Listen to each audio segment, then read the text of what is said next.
Imagine a world where you wake up every morning and genuinely feel proud of your achievements. By celebrating your progress, you are affirming to yourself that you are worthy of joy and gratitude. How might your life be different if that was the case? Embrace this idea that you are deserving of celebration, and you'll start to see positive changes in how you view yourself, your accomplishments, and the world. Celebration is a powerful motivator. When we acknowledge and celebrate our progress, we're more likely to stay committed to our goals. This positive reinforcement fuels our determination to continue, and it's a reminder that we're on the right path and our efforts are paying off. It's easy to forget that progress, no matter how small, deserves celebration. And it's easy to dismiss that the things we've done are not enough, that we will only be successful and worthy of celebrating once we achieve this large end goal. In this episode, we're talking about the benefits of celebration and how to incorporate that in a way that aligns with your goals and values into your life. I start all my coaching calls with what's going well. This practice of acknowledging what's gone well, no matter how big or small, can help you shift how you look at the future.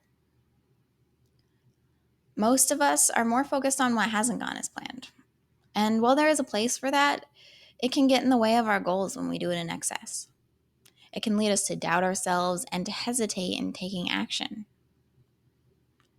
It can lead us to see what might have been opportunities as risks. When you look for evidence of what went poorly in the past, how does that affect the assumptions you make about the future? And when you look for evidence of what went well in the past, how might you interpret that future differently? Pessimism can feel safe. Thinking of worst case scenarios can help us feel prepared. And there is a time and a place for considering worst case scenarios. For example, I had a coaching client who works in the insurance industry. Considering worst case scenarios was literally part of her job. You might have some area of your life in which it makes sense to consider those worst case scenarios. But consider this. Are there any areas in your life that you might benefit from a bit of optimism, a bit of trust that things will work out, a bit of hopefulness, gratitude, or celebration, a belief in yourself that you can do this because you've done all these things in the past before? When we withhold celebration, we are telling ourselves that we don't deserve it, that we need to do a big thing to earn it or to be worthy enough to enjoy something. I believe you don't need to do anything to be worthy of pleasure. You can choose to do things purely because they feel good.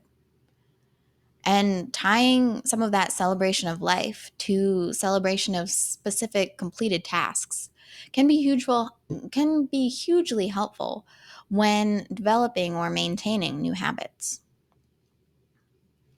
When you practice noticing and celebrating your accomplishments, you create more positive experiences. This shift can gradually transform disempowering beliefs into empowering beliefs. For example, if you believe that you aren't doing enough, if you feel like you aren't enough, acknowledging and celebrating what you have done can help change those beliefs to I am doing enough, I am enough. When we celebrate our progress, we identify evidence that we are capable. We can do these things. We are multi talented. When we actively seek evidence of what went well in the past, we begin to shift our perspectives on the future. Optimism becomes strengthened and trust in our abilities grow. This fuels our motivation to continue. And from here, we're more likely to notice opportunities that support our goals and values. Celebration is a hugely helpful tool in consciously creating your life. And that's why it's step 4 of the creative life process. So here's a quick reminder of the steps of the creative life process that we've covered so far. Step one is imagine your desired future. Really get specific about what it is you want to be experiencing and all of your senses around what that would be like, what you would see, what you would hear, what you would feel. Step two is get curious about your present state. What have you been experiencing up until now? Why? How might you get from where you currently are to where you would like to be? Step three, create new behaviors. Take a small step in the direction of your goal. Small steps are the most sustainable ones. And step four is to celebrate your progress, which is our theme for this episode. Next episode, I'll be talking about step five, the final step, evaluate.